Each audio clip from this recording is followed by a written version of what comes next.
నిజమైనటువంటి నీ వర్తమానాన్ని ప్రభా మీరు ఎందుకు ఈ లోకానికి వచ్చారో తండ్రి ప్రభా మేము అది తెలుసుకొని గ్రహించుకొని దినదినమో తలపోసుకుంటూ నాయన తండ్రి వాక్యాన్ని ధ్యానించే కృపను మాకు ఇచ్చినందుకై మీకు స్తుతిలో వందనాలు చెల్లిస్తున్నాను తండ్రి. నన్ను మీ సిలువ చాటును మరుగుపరచండి. నీ వాక్యాన్ని నీ నామాన్ని గొప్ప చేసుకోండి. వినగలిగే చెవులు, గ్రహించగల మనసు, తలంచగల హృదయం, వివేచింపగలిగిన వివేకాన్ని ప్రతి ఒక్కరికి మీరు దయచేయమని మా తలంపులు అటు ఇటు కొట్టుకొని పోకుండా తండ్రి నీ వాక్యం మీద కేంద్రీకరించినట్లుగా మీరు కృప చూపి సహాయం చేసి ఆత్మీయంగా మమ్మల్ని బలపరచమని యేసు శక్తి కలిగినటువంటి నామంలో స్తుతించి ప్రార్థించి అడిగి వేడుకుంటున్నాను తండ్రి. చేసి కూర్చోండి. ఎంతమంది ఈ వాక్య భాగాన్ని మందిరాల్లో కాక దేవుని యొక్క సేవకులు కాక మీకు మీరుగా చదువుకున్నారు? ఒకసారి చేతి చెప్తారా? సండే స్కూల్ వెళ్ళి కూడా ఎత్తుతున్నారు. చాలా సంతోషం. కనుక ఈ వాక్యం చాలా ఇష్టం కదా. మన క్రిస్మస్ పండుగ అంటే అందరికీ సంతోషము. మరి మొన్ననే క్రిస్మస్ పోయినట్టుంది, మళ్ళీ తొందరగా వచ్చేసింది అనిపిస్తుంది. కానీ తప్పకుండా మనం ఈ యొక్క సంతోషంలో పాలు పొందాలని దేవుడు కోరుకుంటూ ఉన్నాడు. కనుక ఇక్కడ మొట్టమొదటి మాటను మనం జ్ఞానం చేసుకుంటున్నప్పుడు యేసుక్రీస్తు జనన విధం ఎట్లనగా అని రాయబడింది. ఆయన జననం ఎట్లా ఉంది, ఎట్లనగా అంటే మనం ఏమర్థం చేసుకోవాలి, మనకు ఏమనిపిస్తుంది ఆయన యొక్క జననము? మరి మీరేమనుకుంటారు చెప్పండి? అది సంతోషకరమైంది, మనకందరికి పండుగ చేసుకోవడానికి ఒక అవకాశము అని అనుకుంటున్నాం కదా. కానీ ఆయన జననం గురించినటువంటి కొన్ని ముఖ్యమైనటువంటి విషయాలు నేను మీకు తెలియజేయాలని కోరుకుంటున్నాను. దేవుడు నన్ను ప్రేరేపించి నాకు ఇచ్చినటువంటి మాటలు మీకు చెప్పాలని ఆశపడుతూ ఉన్నాను. ఈ జనన విధానం, యేసు ప్రభు ఏ విధంగా జన్మించాడు అనేటువంటి విషయాన్ని చూస్తే మొట్టమొదటిగా అది పరిశుద్ధమైన జననము. ఏంటంటే అందరూ చెప్పండి, పరిశుద్ధమైనటువంటి. ఎందుకంటే ఈ లోక సంబంధంగా మరి తల్లిదండ్రులు పిల్లలు కనే విధంగా మరి యేసు ప్రభువు పుట్టలేదండి. యేసు ప్రభు పుట్టింది పరిశుద్ధాత్మ వలన. మరి కన్యక గర్భమున ధరించి ఆమెకు పుట్టనని దేవుని వాక్యం రాయబడి ఉంది. కనుక ఆ యొక్క పరిశుద్ధమైనటువంటి జననము అని మనము తెలియజేయాలి.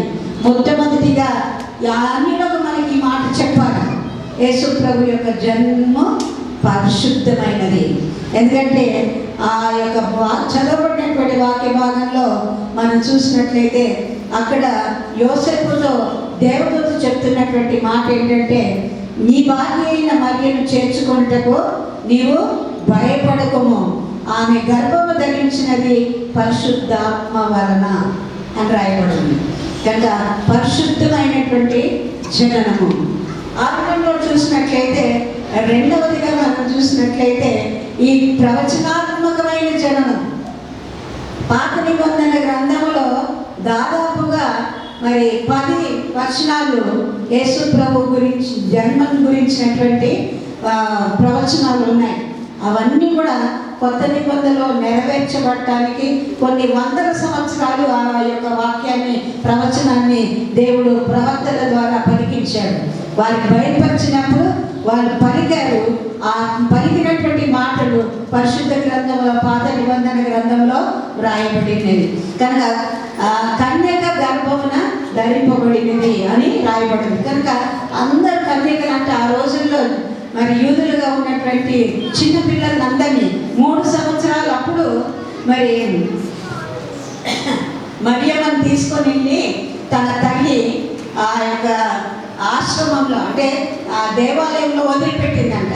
మనం సమూయేలును చూస్తాం కదా, సమూయేలు తల్లి అన్న కూడా సమూయేలును తీసుకొని మరి ఆ యొక్క మందిరంలో వదిలిపెట్టింది. ఆ విధంగా ఆ యొక్క తల్లి కూడా మరియమ్మ తల్లి పేరు యానీ, వాళ్ళ తండ్రి పేరు జోక్యం. వీళ్ళిద్దరూ కలిసి మరి బయోలాజికల్ తండ్రి అంటే భౌతికమైనటువంటి, శారీరకమైనటువంటి, ఒక సంబంధమైనటువంటి తండ్రిగా పరిగణించబడ్డాడు. కాబట్టి ఆయన కూడా మరి ఆమె గర్భవతి అయినప్పుడు ఆమెను చేర్చుకున్నాడు, తండ్రిగా ఈ లోకంలో అనేకమైనటువంటి నిందలు వస్తాయి. అటువంటి పరిస్థితుల్లో అందరూ ఆశ్రయించుకుంటారు, అందరూ మరి వెలివేస్తారు ఆ యొక్క ప్రదేశంలో నుండి. అటువంటి పరిస్థితిలో ధైర్యంగా యేసు ప్రభు యొక్క తల్లి ప్రక్కన యోసేపు నిలబడ్డాడు. నేను ఈమె భర్తను అని చెప్పుకున్నాడు లోకానికి. కనుక ప్రవచనాత్మకంగా చెప్పినటువంటి మాట మీకాలో రాసిన ప్రవచనాలు మనం చూస్తాము. పాత నిబంధన గ్రంథంలో ఆయన నజరేతులో పుడతాడని, బెత్లెహేములో పుడతాడని, మరి కన్యకకు పుడతాడని, ఈ విధంగా అనేకమైనటువంటి ప్రవచనాలు ఉన్నాయి. కనుక వాటన్నిటిని చూడటానికి సమయం లేదు. మరి ఈ నెలలో ఎప్పుడైనా అవన్నీ ప్రవచనాలను కూడా మనం జ్ఞాపకం చేసుకోవచ్చని నేను తెలియజేస్తూ ఉన్నాను. మూడవదిగా చూసినట్లయితే ఆయన జననము అసాధ్యమైనటువంటిది. అది ఎవరికైనా సాధ్యమంటే పురుషులు లేకుండా ఎవరైనా గర్భం ధరిస్తారా? ధరించదు. అది అసాధ్యమైనది. దేవునికి మాత్రమే అది సాధ్యం. కనుక అసాధారణమైనటువంటి ఆ యొక్క జనాన్ని ఈ యొక్క మరి యేసుక్రీస్తు ప్రభు యొక్క జన్మల గురించినటువంటి మరి ప్రవచనము మనము చూస్తూ ఉన్నాము. నాలుగవదిగా చూసినట్లయితే యేసు ప్రభు యొక్క జననము దైవ ప్రత్యక్షత వలన కలిగినటువంటి జననము. దైవ ప్రత్యక్షత ఏదంటే ప్రవచనాలు ఉన్నాయి, ప్రవక్తలు చెప్పారు, ప్రవక్తలు దేవుని మాట చెప్పారు.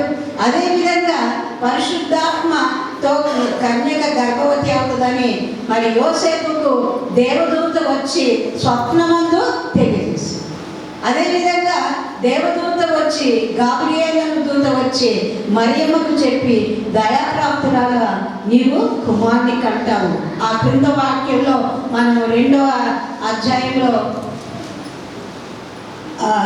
దయచేసి చూడండి. లూకా రాసిన సువార్త 1వ అధ్యాయంలో ఆ మాట మనం జ్ఞాపకం చేసుకోవచ్చు.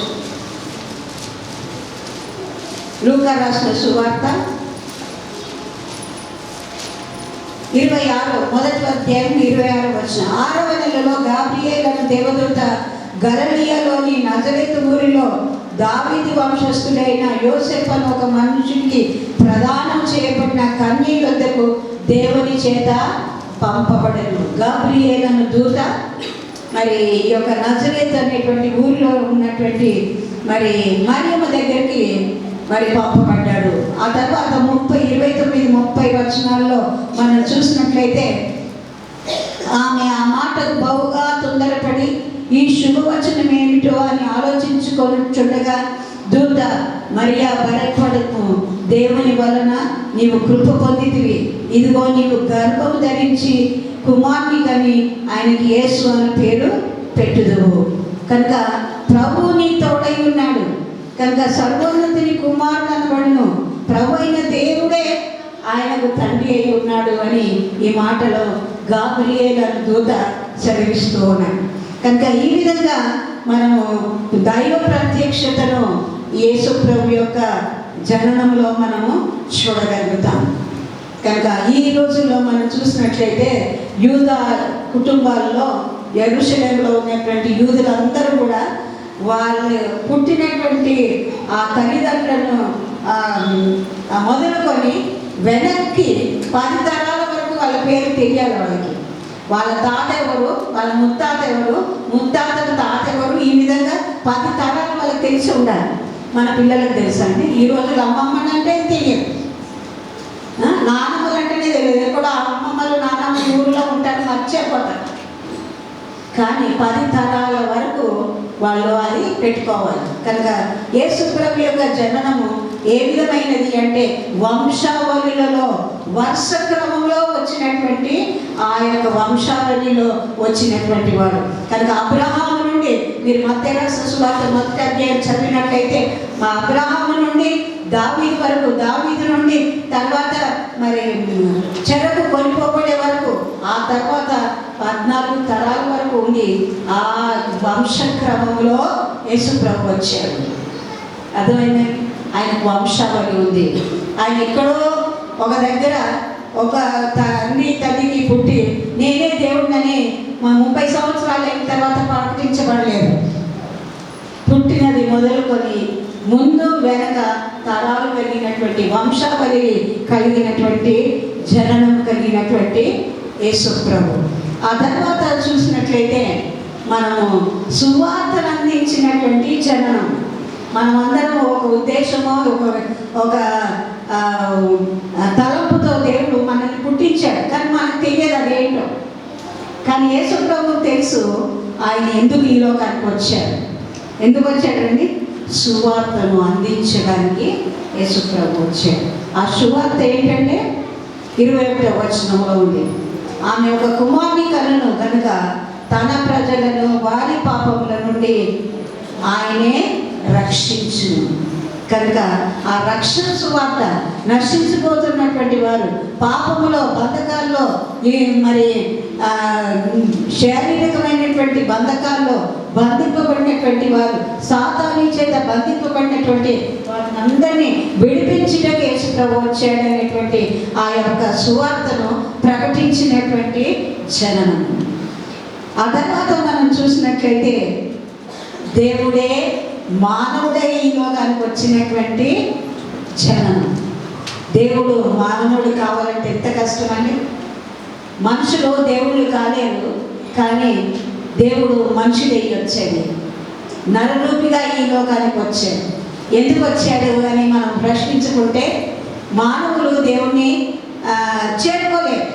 ఆయన పరలోకంలో ఉంటాడు, అతి పరిశుద్ధ స్థలంలో ఉంటాడు, అతి పరిశుద్ధమైనటువంటి సింహాసనంలో ఉంటాడు. మనం పాపులం కనుక ఆ యొక్క పరలోకానికి మనం వెళ్ళలేము, ఆయనను చేరుకోలేము. కానీ పాపులను వెతుకుతూ తండ్రి అయినటువంటి దేవుడు, కుమారుడైనటువంటి దేవుడు, పరిశుద్ధాత్మైనటువంటి దేవుడు, త్రిత్వముల ఏకత్వం కలిగినటువంటి దేవుడు యేసు ప్రభువును దేవుడుగా ఈ లోకానికి పంపించాడు. దైవమే మనుషుడిగా ఈ లోకానికి వచ్చినటువంటి జననాన్ని ఆయన పొడిగించడానికి ఆ తరంలో వచ్చినటువంటి వాడై ఉన్నాడు. ఆ తర్వాత మనం చూసినట్లయితే యేసు ప్రభు యొక్క జననంలో ఏం జరిగిందంటే ప్రకృతిలో వింతలు కలిగాయి. ఏం కలిగాయండి? ప్రకృతిలో వింతలు. ఏం వింతలు? ఎప్పుడూ చూడనటువంటి నక్షత్రం ఒకటి వచ్చింది. ఎప్పుడూ చూడనటువంటి ఆ నక్షత్రం కదులుతూ ఉంది. ఆ యొక్క తూర్పు దేశపు జ్ఞానులకు ఆ నక్షత్రం దారి చూపించింది. ఎక్కడైతే ఆ యొక్క శిశువు అయినటువంటి యేసు ప్రభు ఉన్నాడో ఆ స్థలానికి వచ్చి ఆగింది అది. కనుక ఆయన జన్మించినప్పుడు గొప్ప వింతలు ఈ లోకంలో జరిగాయి. వింత అయినటువంటి అద్భుతమైనటువంటి, మరి మనము ఎన్నడూ విననటువంటి, చూడనటువంటి అద్భుతమైనటువంటి ప్రకృతిలో కలిగినటువంటి పరిణామాలను మనం గమనించుకోవచ్చు. ఆ తర్వాత చూసినట్లయితే యేసు ప్రభు మన కొరకు విమోచన క్రయధనముగా జన్మించినటువంటి జన్మ. ఆయన తాను ఆయన ఎందుకు పుట్టాడు? మనం బ్రతకడానికి పుడతాం, అవునా కదా? పుట్టినప్పటి నుంచి ఎదగాలి, పెరగాలి, వాళ్ళకి బాగా బలమైనటువంటి ఆహారం పెట్టాలి అని అన్నీ ఇస్తాము. ఫలాలు, మరి ఫ్రూట్స్ అన్నీ ఇస్తాము, మంచి ఆహారం పెడతాము, మాంసాహారం పెడతాము, పళ్ళు ఇస్తాము, స్వీట్స్ ఇస్తాము, అన్నీ ఇస్తాము. మనం ఇక్కడ పుట్టింది ఎందుకు? బ్రతకడానికి పుట్టాడు. కానీ యేసు ప్రభు పుట్టింది ఆయన చనిపోవడానికి పుట్టాడు. ఎందుకు? ఆయన చనిపోతాడని తెలిసి కూడా పుట్టాడు. కనుక ఆయన విమోచన క్రయధనంగా మనకు కనబడటానికి ఆ జననాన్ని ఆయన కొనసాగించాడు. ఆ తర్వాత మనం చూసినట్లయితే ఆరాధించబడినకై ఆయన జననం ఉన్నది. ఆరాధించబడ్డాడు. ఎవరు ఆరాధించారండి? నక్షత్రమును చూసినటువంటి తూర్పు దేశపు జ్ఞానులు ఆ యొక్క నక్షత్రాన్ని చూసి అత్యానంద భరితులై సంతోషించరు. ఆ తర్వాత గొర్రెలు కాసుకుంటున్నటువంటి గొర్రెల కాపరులు యేసు ప్రభు యొక్క ఆ సువార్తను విని యేసు ప్రభు రక్షకుడుగా పుట్టాడని విన్న తర్వాత వాళ్ళు తొందరగా లేచి ఆ యొక్క శిశువును చూడాలని వేగిరపాటుతో సంతోషంలో పరిగెత్తారు. యేసు ప్రభు దగ్గరికి వచ్చి మోకరించి ఆరాధించారు. కనుక అక్కడ ఆరాధన జరిగింది. ఆరాధన ప్రారంభించడానికి మరి ఆచరణము ఆయన జన్మించాడు. ఈ యొక్క యేసు ప్రభు యొక్క జననము మనందరికీ సంతోషాన్ని ఇచ్చింది, అవునా కదా? కనుక యేసు ప్రభు మరి పుట్టినప్పుడు ఆయన మాత్రమే, పుట్టినటువంటి వ్యక్తి మాత్రమే సంతోషించాలి. కానీ మనందరికీ ఆ సంతోషాన్ని యేసు ప్రభు ఇచ్చాడు. ఆయనకు బర్త్డే కేక్ లేదు, ఆయనకు బర్త్డే డ్రెస్ లేదు, ఆయనకు బర్త్డే బిర్యానీ లేదు, ఫీస్ట్ లేదు. కానీ మనమందరం కూడా సంతోషించడానికి మనకు నూతనమైనటువంటి వస్త్రాలు ఉన్నాయి, మనకు కేక్ ఉంది, మనం సంతోషిస్తున్నాము, మనము బహుమతులు పొందుకుంటున్నాం, బహుమతులు ఇతరులకు ఇస్తున్నాం. కానీ ఆయనకి ఏమి ఇవ్వటం లేదు. ఆయన మనకు సంతోషాన్ని ఇవ్వడానికి ఆ జననంలో వచ్చాడు. అంతేకాకుండా యేసు ప్రభు యొక్క జననము మనందరికీ అభయాన్ని ఇచ్చేటువంటి జనం. నేను మీకు తోడై ఉంటాను అని చెప్పినటువంటి దేవుడు. కనుక శిశువుగా ఉన్నప్పుడే ఇన్ని ఆశీర్వాదాలు మనం పొందుకుంటున్నాం ఆయన జననము వలన. కనుక ఈ యొక్క జనన వృత్తాంతంలో మనం చూసేటువంటి వ్యక్తుల జీవితాలను మనం ఒకసారి గమనించినట్లయితే, మరియ యొక్క జీవితాన్ని మనం ఒకసారి చూసినట్లయితే, మొదటిగా ఆమె యూదురాలు, ఆమె గలిలయలోని నజరేతు అనే పట్టణంలో నివసించేది. మరి ఇంతకుముందు నేను చెప్పినట్లుగా ఆమె తల్లిదండ్రులు యానీ మరి జోకియాం అనేటువంటి వారు. కనుక వారు గలిలయలోని నజరేతు ఊరి యొక్క వాస్తవ్యురాలు మరియమ్మ. కనుక ఆమె తల్లిదండ్రులు ఆమె చేసినటువంటి వృత్తాంతాన్ని నేను ఇదివరకు చెప్పాను. అది తీసుకొని వెళ్ళి ఆమెను ఎక్కడ పెట్టారండి? మా మందిరంలో ఉంచారు. ఎందుకంటే ఆ యొక్క ప్రవచనాన్ని వారు నమ్మారు. కన్యక గర్భవతి అయి కుమారుని కనుక ఏ కుమార్తెను దేవుడు ఎన్నుకుంటున్నారో తెలియదు. ఆ విధంగా అనేక మంది తల్లిదండ్రులు వాళ్ళ పిల్లల్ని తీసుకుపోయి ఆ యొక్క మందిరాల్లో పెట్టేవారంట. ఎప్పుడు 3 సంవత్సరాలు ఉన్నప్పుడు. మనమైతే మన పిల్లల్ని వదిలిపెడతామంటూ మనం వదిలిపెట్టాం. వాళ్ళు పెద్దదైనాక కూడా మన చుట్టే ఉండాలి. వాళ్ళు పెళ్లి చేసుకున్నా మన చుట్టే తిరగాలి. మనం ఉన్నంత వరకు మన చుట్టే ఉండాలనుకుంటాం మనం. కానీ వాళ్ళు దేవుని కొరకు మరి ఏ గర్భంలో మరి యేసు ప్రభు పుడతాడో, ఆ రక్షకుడు పుడతాడో అని ఆశతో తల్లిదండ్రులు కనిపెట్టి వారి యొక్క కన్యకలైనటువంటి పిల్లలు, కన్యకలు కాకముందే బాలుగా చిన్నపిల్లలుగా ఉన్నప్పుడే వారు ఆ మందిరాల్లో విడిచిపెట్టేవారు. కనుక 3 సంవత్సరాలప్పుడు ఆమె ఆ యొక్క మందిరానికి తీసుకొని పోబడింది అన్నమాట. కనుక ఆ మందిరాల్లో ఏ విధంగా ఉంటుందంటే ఒక్క పురుషుడు కూడా అక్కడికి రాడు. అంటే మరియమ్మ ఒక మగ మనిషి యొక్క నీడ కూడా పడకుండా పెరిగిందని. ఆ విధంగా పెంచుకునేవాడు తల్లిదండ్రులు కూడా. ఎందుకంటే నా కుమార్తెను దేవుడు ఎన్నుకోవాలి, నా కుమార్తెలో నుండి ఆ యొక్క రక్షకుడు పుట్టాలి అని ప్రతి తల్లి ఆశపడేదండి ఆ రోజుల్లో. కనుక ఆ విధంగా జరిగింది. ఆ తర్వాత మనం చూసినట్లయితే మరి ఆమె పరిశుద్ధురాలు. ఆమె పరిశుద్ధురాలు కాబట్టే ఆమె ఏ పాపం ఎరగలేదు కాబట్టి ఆమెను దేవుడు ఎన్నుకున్నాడు. ఆ పరిశుద్ధుడైనటువంటి దేవుడి కొరకు ఆ పరిశుద్ధమైనటువంటి గర్భాన్ని దేవుడు ఎంచుకున్నాడు. యేసు ప్రభు ఎదగటానికి 9 మాసాలు ఆమె గర్భంలో ఉండటానికి ఆమె ఎంత పరిశుద్ధంగా ఉంటే దేవుడు ఆమెను ఏర్పరచుకున్నాడో మనం ఒకసారి ఊహించుకోవాలి. కనుక ఆ యొక్క రక్షకుడు పుట్టడానికి ఆమె గర్భము సరిపోయింది. ఆయనను మోయటానికి 9 మాసాలు తన గర్భంలో మోయటానికి దేవుడు ఆధిక్యతను ఇచ్చాడు. ఆ తర్వాత మనం చూసినట్లయితే మరియ యొక్క జీవితంలో యేసు ప్రభువుని జన్మనిచ్చిన తర్వాత ఆమె మళ్ళీ తల్లి కాలేదండి. మళ్ళీ తల్లిగా మనం చాలాసార్లు సువార్తలో చదువుతున్నప్పుడు యేసు ప్రభు యొక్క తమ్ముళ్ళు ఆయన దగ్గరకు వచ్చారు అని మనం చదువుతాము. వాళ్ళందరూ కూడా మరి తర్వాత పెళ్లి చేసుకున్నటువంటి మరి 2వ భార్య యొక్క పిల్లలు అన్నమాట, యోసేపు. కానీ సొంతగా మరియమ్మ కన్నది లేదు. యేసు ప్రభు కొరకు ఆ యొక్క గర్భం తెరవబడింది.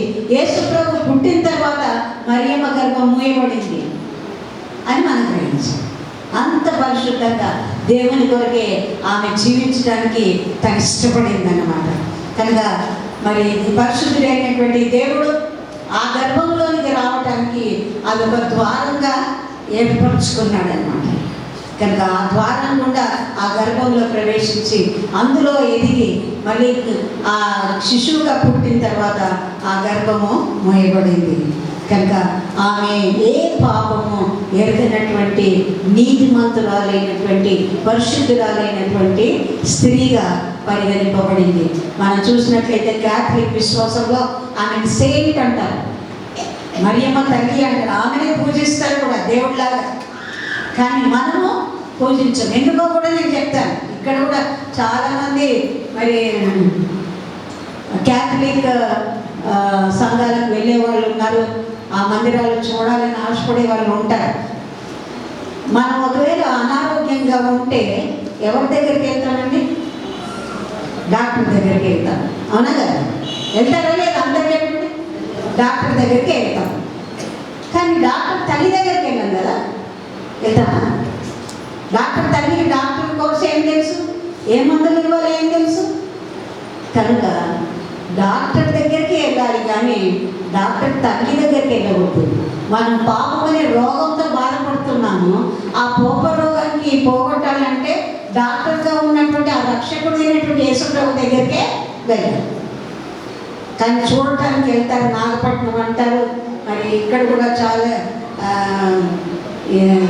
పట్టంచెరు దాంట్లో కూడా ఉంది, ముద్దల్ని, ఇట్లాంటివన్నీ చూస్తూ ఉంటారు. వేలానికి వెళ్తారు. మరి ఈ విధంగా చాలా ఉన్నాయి. కానీ చూడటం మాత్రమే. కానీ అక్కడ యేసుప్రభు మీకు కనబడదు. అక్కడ మరియమ్మ కనబడుతుందేమో, కానీ మరియమ్మ కూడా దేవుడు కాదు కాబట్టి కనబడదు. ఆమె కూడా మనలాగా మనిషి కాబట్టి ఆమె పరదేశంలో ఆ స్థానాన్ని పొందుకున్నది. యేసుప్రభుతో కూడా ఉండొచ్చు, కానీ ఆ మందిరానికి వెళ్తే మనకు కనబడదు, మనతో మాట్లాడదు, మనల్ని ఆశీర్వదించదు, మనల్ని స్వస్థపరచదు. అది జ్ఞానం. ఆ తర్వాత మనం చూసినట్లయితే రెండవ వ్యక్తి ఎవరంటే యోసేపు. యోసేపు గురించి చెప్తున్నటువంటి మాట ఏంటంటే ఆయన నీతిమంతుడై ఉన్నాడు.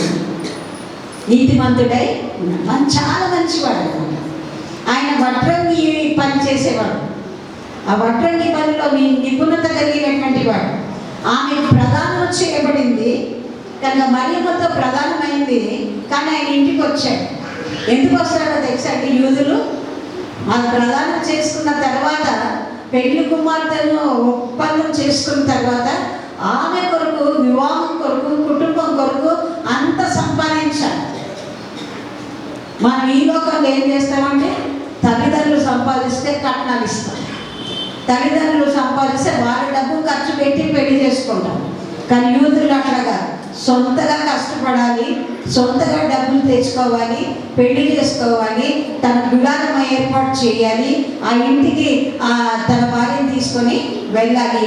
ఆ రోజు నుండి ఆ భర్తని పోషించాలి, తల్లిదండ్రుల మీద ఆధారపడాలి.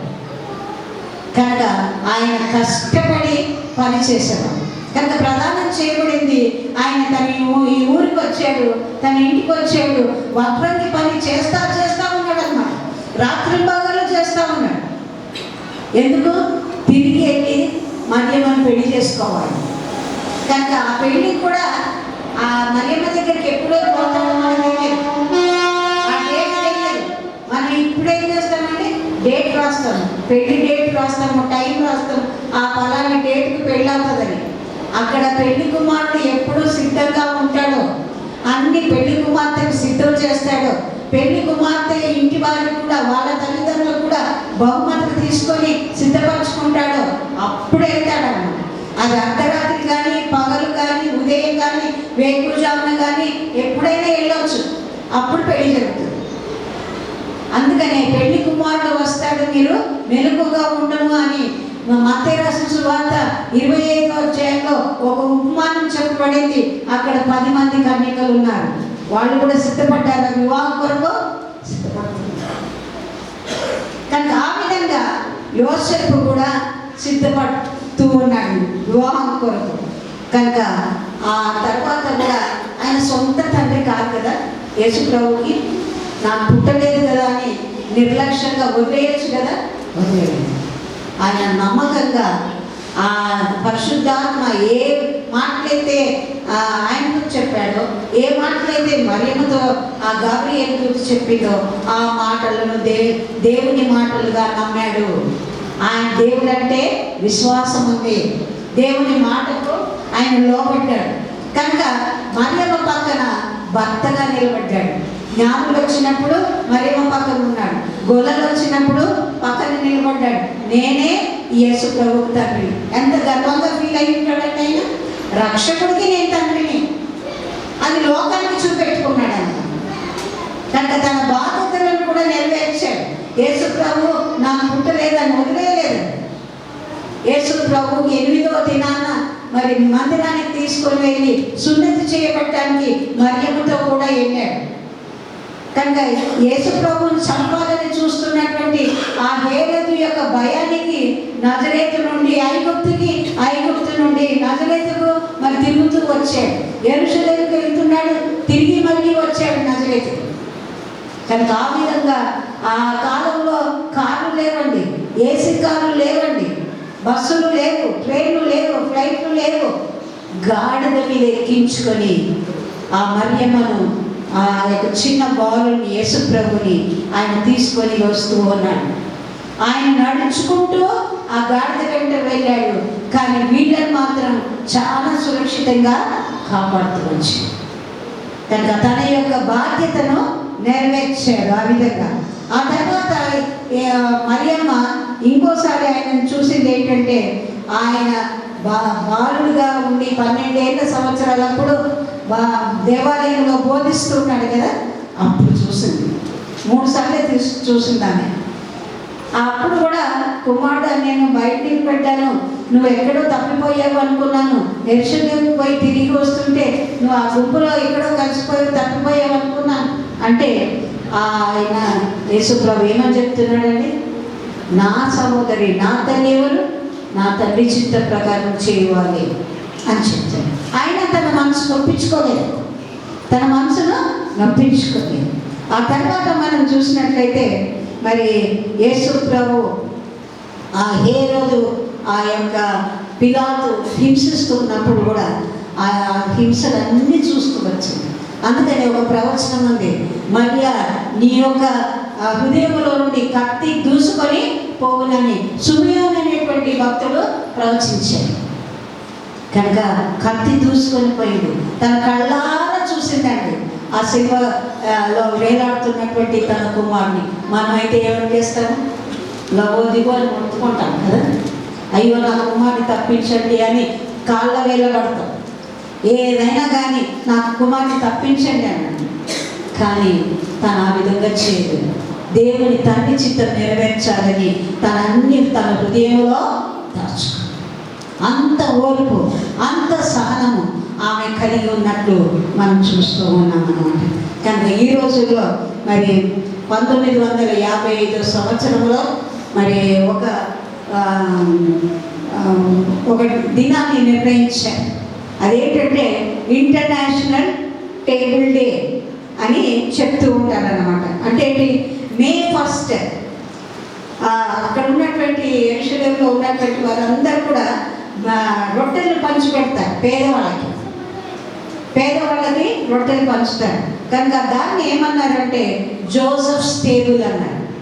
ఏంటంటే యోసేపు బల్ల మీద నుండి రొట్టెలన్నీ ప్రతిరోజు కూడా పేదలకు రొట్టెలు పంచుతూ ఉంటారు. 1955లో May 1 అనేటువంటి ఒక రోజుని ఏర్పాటు చేసుకొని దాన్ని ఏం చేశారంటే ఇంటర్నేషనల్ వర్కర్స్ డే అంటే పని చేసే వారి దినంగా అది పరిగణించారు. ఆ తర్వాత మనం ఈ రోజుల్లో చూస్తుంది ఏంటంటే international labour day. May 1 labour day అని అందరికి హాలిడే ఉంటుంది కదా, అది ఎవరి పేరు మీద స్టార్ట్ అయింది, ముందు యోసేపుతో స్టార్ట్ అయింది. కనుక ఆ విధంగా యోసేపు కూడా నీతిమంతుడు, పరిశుద్ధుడు. ఆ తర్వాత ఆ యేసు ప్రభు చనిపోయే వరకు కూడా ఆయన యేసు ప్రభువుని కాపాడుతూ వచ్చాడు. ప్రతి పరిస్థితిలో ఆయనతో కూడా మరియమ్మతో కూడా ఆ యేసు ప్రభువుని వెంబడిస్తూ వచ్చాడు. మేడగదిలో కూడా యేసు ప్రభు మేడగదిలో వాళ్ళు ప్రార్థన చేస్తున్నప్పుడు అపోస్తలుల కార్యం 2వ అధ్యాయంలో వీళ్ళు కూడా ఇద్దరు ఉన్నారని చెప్తారంట. 120 మందిలో వీరు కూడా ఉన్నారు అని చెప్తున్నారు. కనుక ఈ మాటను మనం ధ్యానం చేస్తున్నప్పుడు మరి వాక్య భాగంలో సువార్తల్లో చెప్తున్నటువంటి మాట ఏంటంటే భయపడదు. ఏమని చెప్తున్నారండి? ఈరోజు మనతో కూడా చెప్తున్నాడు దేవుడు, మీరు భయపడదు. కానీ మనం అన్నిటికీ భయపడతాం కదా. ఎండ అంటే భయం, వాన అంటే భయం, మనిషి అంటే భయం, మరి అయ్యో ఆహారం లేదంటే భయం, నీళ్ళు లేవంటే భయం, పులి వస్తే భయం, బల్లి పడితే భయం, కాక్రోచ్ పడితే భయం, మా పిల్లలకి వివాహం అవుతుందో లేదో అన్న భయం, ఉద్యోగం వస్తుందో లేదో అన్న భయం. ఈ విధంగా అనేకమైనటువంటి భయాలు మనం కలిగి ఉన్నాం. భయం లేనటువంటి వ్యక్తి ఎవరైనా ఉన్నారంటే నేను దేనికి భయపడను అంటే ఎవరైనా ఉన్నారా? ఏదో ఒక భయం మనలో ఉంటుంది. మరణాల గురించి అయినా భయం ఉంటుంది, ఏదో క్యాన్సర్ వ్యాధి వచ్చిందంటే భయం ఉంటుంది కదా, ఏదైనా రోగము మనకు వచ్చి అది పోదు అంటే భయం ఉంటుంది, అన్నిటికీ భయపడతారు. కానీ క్రైస్తవులు దేనికి భయపడరు తెలుసా అండి? మీకు చాలా జాగ్రత్తగా వినాలి. దేనికి భయపడరు తెలుసా? దేవునికి భయపడరు. దేనికి భయపడదు?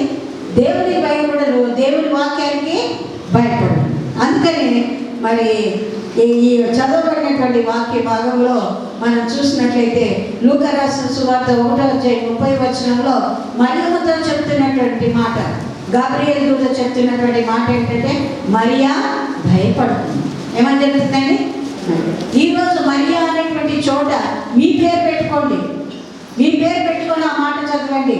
దేవుడు చెప్పిన మాటగా మీరు నా పేరు పెట్టుకొని ఆ మాట మీరు చదవండి. కనుక భయపడద్దు అని చెప్తున్నాను. మత్తయి రాసిన సువార్త 1వ అధ్యాయం 20వ వచనంలో మరి యోసేపుతో చెప్తున్నటువంటి మాట, నీ భార్యని మరియను చేర్చుకుంటే నువ్వు భయపడద్దు అని యోసేపుతో చెప్తున్నాను. కనుక పురుషులు కూడా కొన్నిసార్లు మాకు భయమే ఉండదండి, వాళ్ళకి చాలా ధైర్యం ఉంటుందండి అని అనుకుంటాం లేడీస్. కానీ వాళ్ళు కూడా భయపడే రకమే, అందరూ భయపడతారు. కనుక ఇక్కడ యోసేపును మనకు మాదిరిగా పెట్టాడు అంటే పురుషుల్లో కూడా భయమో ఉంటుంది. కనుక దేనికో ఒకదానికి మనము ఈ జీవితంలో భయపడుతూ ఉంటాం. ఆ తర్వాత మనం చూసినట్లయితే లూకా రాసిన సువార్త 2వ అధ్యాయం 20వ వచనంలో చూసినట్లయితే అక్కడ చెప్తున్నటువంటి మాట ఏంటంటే గొర్రెల కాపరులతో చెప్తున్నటువంటి మాట, వాళ్ళు వెరచివి అనేటువంటి మాట అక్కడ రాయబడింది. వెరచివి అనేటువంటి మాట కూడా అది చూడండి 2వ అధ్యాయం 20వ వచనం నేను చదువుతున్నాను.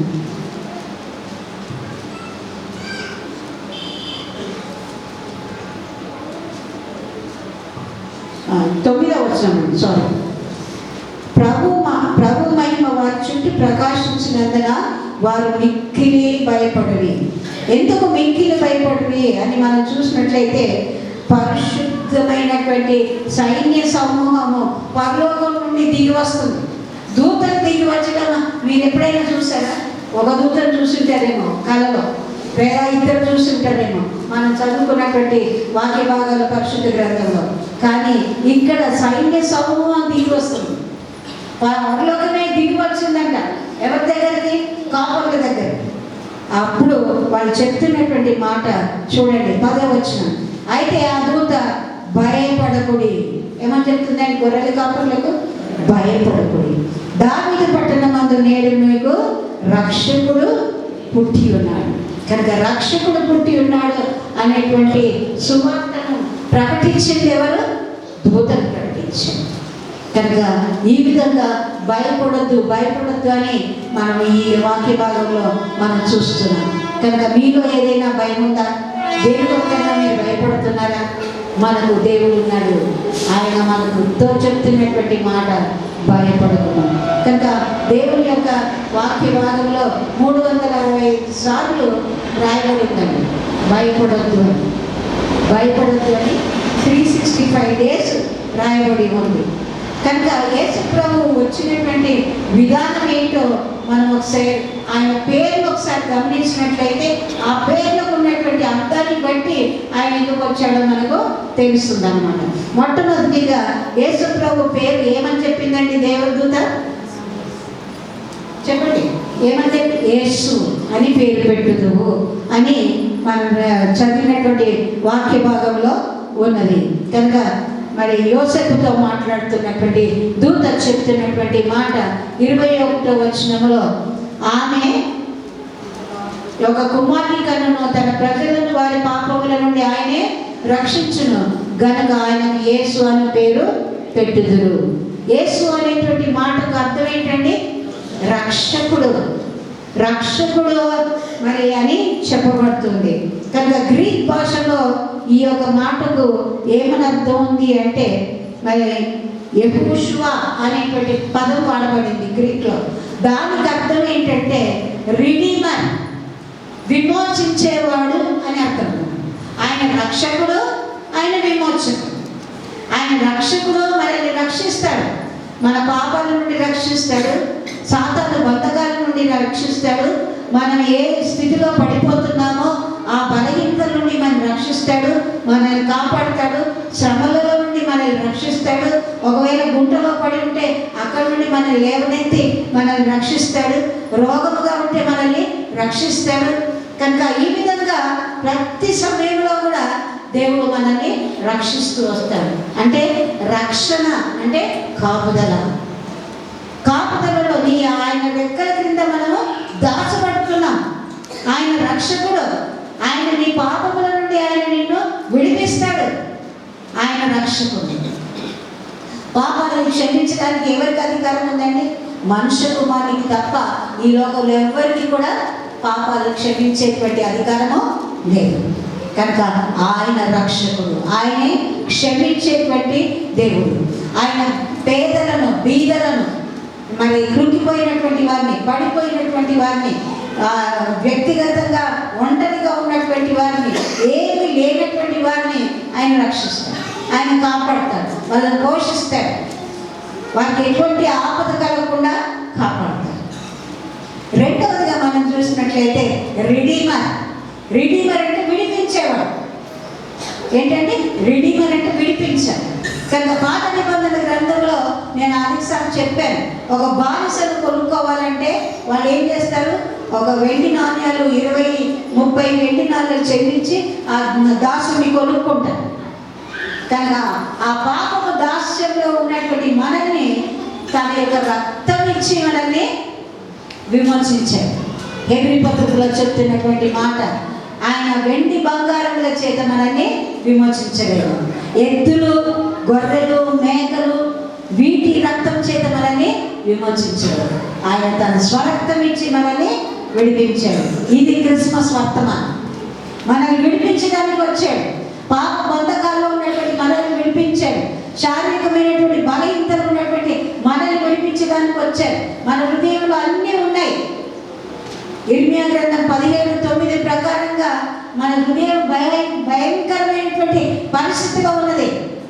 అనేక విధములైనటువంటి పాపంతో నిండి ఉన్నటువంటి ఈ హృదయాన్ని తన రక్తం ఇచ్చి ఆ క్రయధనాన్ని పాపం కొరకు చెల్లించి మనల్ని విడిపించాడు.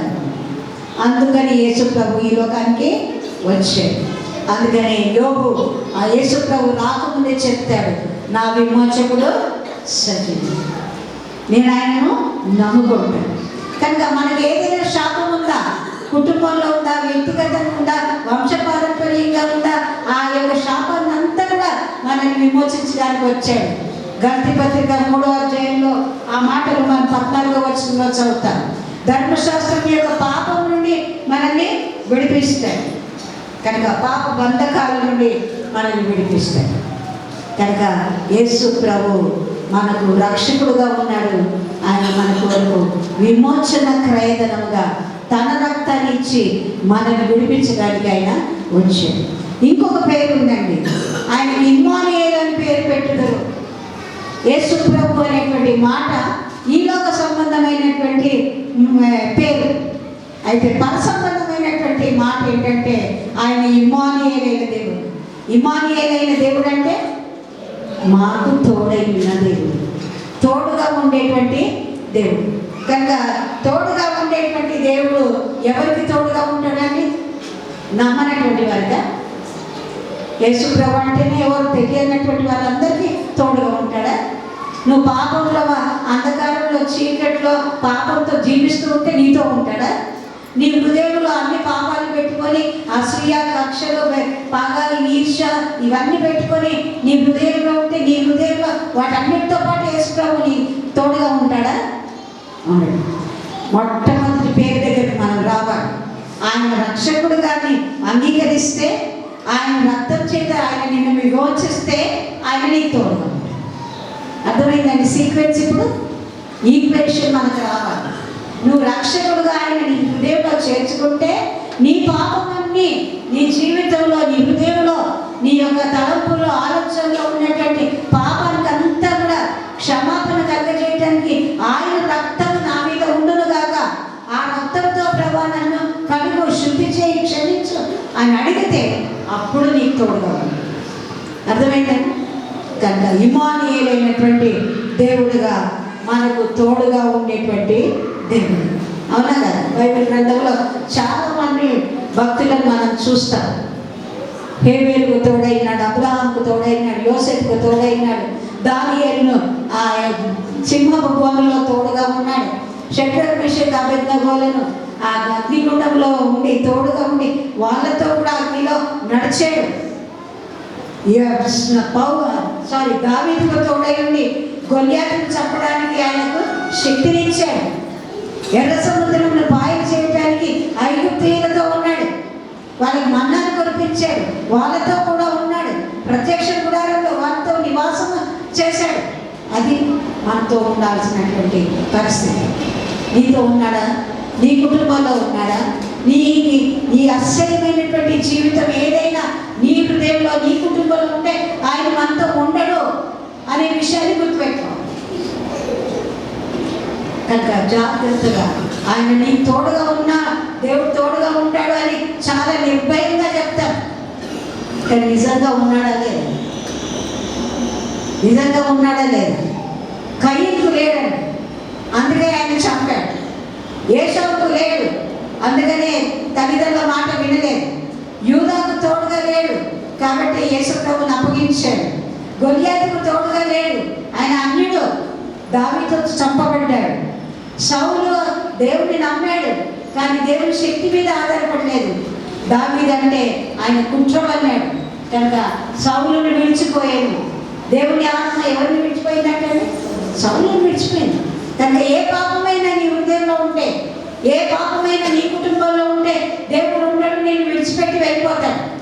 సంసోను జీవితంలో తన పాపానికి ఒప్పుకున్నాడు కానీ ఆయన ఎప్పటి వలె తల విరజిమ్ముకుందాం అనుకున్నాడంట. కానీ అప్పటికే దేవుడు నిన్ను ఎడబాసనని నీవు ఎరగలేదు, అప్పటికే వదిలిపెట్టేశాడు నేను. కనుక దేవుడు నీకు తోడుగా ఉన్నాడని నువ్వు ధైర్యంగా చెప్పగలవు.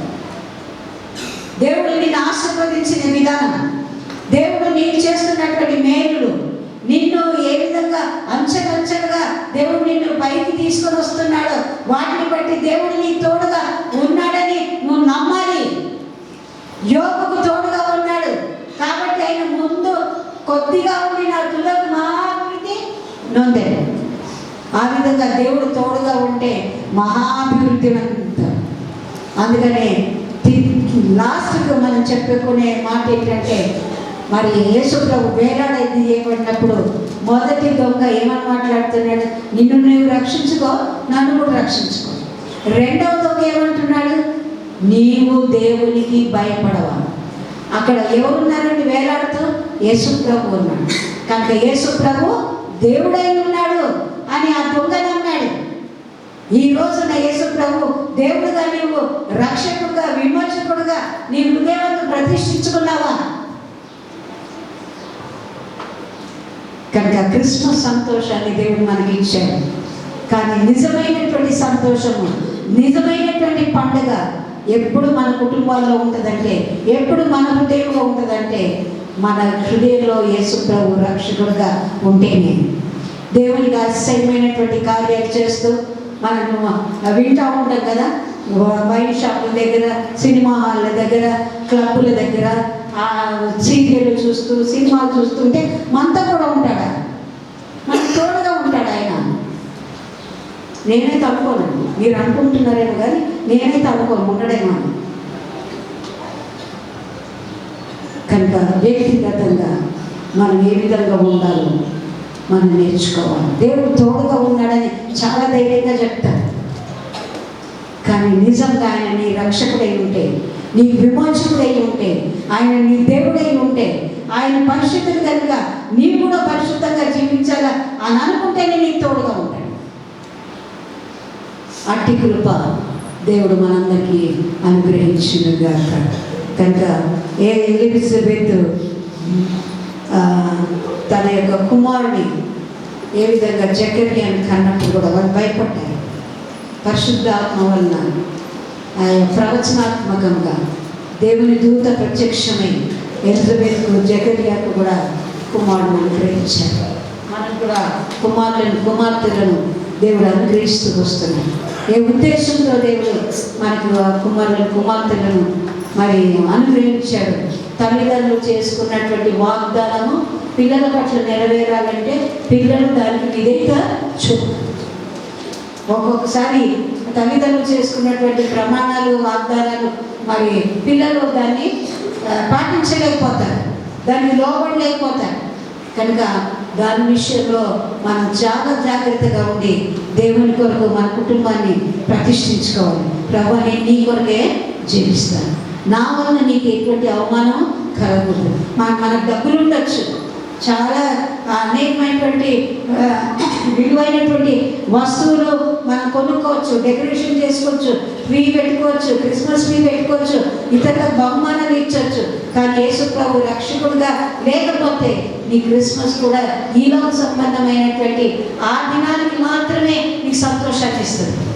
రక్షకుడుగా ఉండే నీకు శాశ్వతంగా నీకు సంతోషాన్ని ఇస్తుంది. ఆ సంతోషంలో నీవు దేవునితో కూడా నిత్యత్వంలో ఉంటావు. దానికి అట్టి సంతోషాన్ని మనం పొందుకోవాలంటే ఆయన నీ రక్షకుడుగా ఉండాలి, ఆయన నీ తోడుగా ఉండాలి, ఆయన నీ యొక్క విమోచకుడుగా ఉండాలి. అప్పుడు నిత్యమైనటువంటి సంతోషం, సమాధానం దేవుడు మనకు అనుగ్రహిస్తాడు.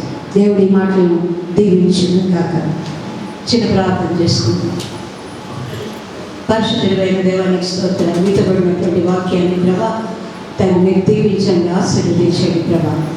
ఆయన తండ్రి ప్రభా ఈ మాటను మా హృదయంలో ముద్రించండి. మేము మర్చివారం కాకుండా నాయన తండ్రి పండుగ సంబరాల్లో, నాయన పండుగ వేడుకల్లో తండ్రి ప్రభా నీకు మహిమకరంగా మేము జీవించే కృపను దయచేయండి ప్రభా. నేను రక్షకుడుగా, విమోచకుడుగా, నీవు మాకు తోడుగా ఉండే దేవుడుగా తండ్రి ప్రభా మా జీవితాల్లో వ్యక్తిగతంగా, కుటుంబాలుగా, సంఘంగా మాలో మీరు నడిపించండి. నిజమైనటువంటి క్రిస్మస్ సంతోషాన్ని మా కుటుంబాల్లో మీరు అనుగ్రహించండి. నిజమైన క్రిస్మస్ తండ్రి మా మందిరంలో, మా సంఘంలో మీరు అనుగ్రహించండి. ఆయన అట్టి కృపను మీరు అనుగ్రహించండి. విన్నటువంటి వాక్యాన్ని ప్రభా మీరు నీరు పెట్టి ఫలింపచేయండి. నన్ను కూడా మీరు నిలబెట్టుకున్నందుకే మీకు స్తుతులు వందనాలు చెల్లిస్తూ యేసు నామములో స్తుతించి ప్రార్థించి అడిగి వేడుకుంటున్నాను తండ్రి, ఆమేన్. దేవుడి మాటలు దీవించను గాక. నేను ఒకసారి ప్రకటనలు చేసి నేను వెళ్ళిపోవాలని అనుకుంటున్నాను. దయచేసి గమనించండి. ఈ క్రిస్మస్ మాసంలో మరి ముందుగా పోయిన వారు నేను చెప్పినట్లుగా మరి ఈ యొక్క ఆరాధన అనంతరము మరి కుటుంబాలు, మీరు పెద్దలు, తల్లిదండ్రులు ఇక్కడ ఉండాలి అని మనవి చేస్తున్నా. ఎందుకంటే క్యారల్స్ విషయం మాట్లాడాలని నేను కోరుకుంటున్నాను. కాబట్టి మీరు తప్పకుండా ఉండాలి, మీ అభిప్రాయాన్ని తెలియజేయండి. మౌనంగా ఉంటే సరిపోదండి. దయచేసి మీరు కావాలా వద్దా, మీ ఇంటికి రావాలా వద్దా చెప్పాలి. మౌనంగా ఉండద్దు. You are free to take. మీరు రమ్మన్నా వస్తాము, మీరు రావద్దన్నా రాకుండా మానేస్తాం. మాకేం బాధ లేదు. కాబట్టి మీ అభిప్రాయం మాకు తెలియాలి. తప్పకుండా మీరు మాతో సహకరించాలి అన్ని విషయాల్లోని నేను కోరుకుంటున్నాను. అదేవిధంగా వచ్చే వారం మనకి ప్రభు వల్ల ఉంటుంది, మీరు సిద్ధపడి రావాలని నేను కోరుకుంటున్నాను. మరి వాళ్ళలో పాలు పొందేటువంటి వారు అనాలోచితంగా కానీ మరి సిద్ధపడకుండా వచ్చి వాళ్ళలో చెయ్యి వేయద్దు. మరి ఒకవేళ మీ జీవితంలో బ్యాడ్ హ్యాబిట్స్ ఏమన్నా ఉంటే లేదా మీ హృదయం సరిగ్గా లేకపోతే వాళ్ళలో పాలు పొందడానికి మరి మీరు సిద్ధపడి దేవుని దగ్గర క్షమాపణ పొందుకొని మరి మీరు రావాలి, మరి వాళ్ళలో పాలు పొందాలని కూడా హెచ్చరిస్తూ ఉన్నాను. ఈ వారంలో జరిగేటువంటి కూడికలు మరి ఉదయకాలం 5 గంటల నుండి 6 గంటల వరకు స్తుతి ఆరాధన ఉదయకాలం జరుగుతుంది. సోమవారం నుండి ఆదివారం వరకు గమనించాలని కోరుతున్నాను. అదేవిధంగా సోమవారం నుండి శనివారం వరకు 10 గంటల నుండి మరి ప్రేక్షకుల్లో ప్రార్థిస్తూ ఉంటారు. మీ ప్రార్థన అంశాలు మాకు తెలియజేయాలని కోరుకుంటున్నాను. అదేవిధంగా మంగళవారం సాయంత్రము ప్రేయర్ సెల్స్ ఆయా కుటుంబాల్లో మరి కూడుకుంటున్నారు. మరి ఇంకా ఎక్కువ మంది పాల్గొనాలని వేరే కుటుంబాల్లో కూడా ప్రారంభించబడాలని కూడా నేను కోరుకుంటున్నాను. అదేవిధంగా పురుషులు ఆయా గృహాల్లో కూడుకుంటున్నారు. వాళ్ళు ఆ గ్రూప్లో మెసేజ్ పెడతారు ఎవరి గృహంలో ఉందో. మరి దాన్ని మీరు పాటించి మెన్నంతా కూడా ప్రార్థనలో, వాక్యంలో, పాటల్లో మీరు ముందుకు ఉండాలని కోరుకుంటూ మేము ప్రోత్సహిస్తున్నాను. దేవుడు మిమ్మల్ని దీవించింది కాక. అదేవిధంగా మరి గురువారం సాయంత్రం 7 గంటలకి బైబిల్ స్టడీ ఉంటుంది. శుక్రవారం 7 గంటలకు సాయంత్రం సంఘ ప్రార్థనలు ఉంటాయి. గమనించాల్సిందిగా కోరుతున్నాను. శుక్రవారం 11:30కి మరి ఉపవాస ప్రార్థన ఉంటుంది. ఉపవాస ప్రార్థనలో మరి పాల్గొనేటువంటి వాళ్ళందరూ కూడా మరి సకాలానికి రావాలని కూడా నేను మనవి చేస్తున్నాను. మరి ఈ సమయంలో మరి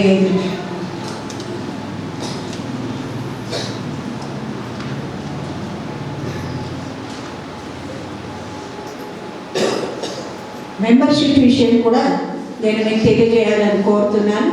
మరి ఇక్కడ లిస్ట్ నేను రాశాను. ఎవరెవరైతే ప్రేయర్ ఈ ఇయర్కి రిన్యూ చేసుకోలేదో వాళ్ళ పేర్లు ఉన్నాయి.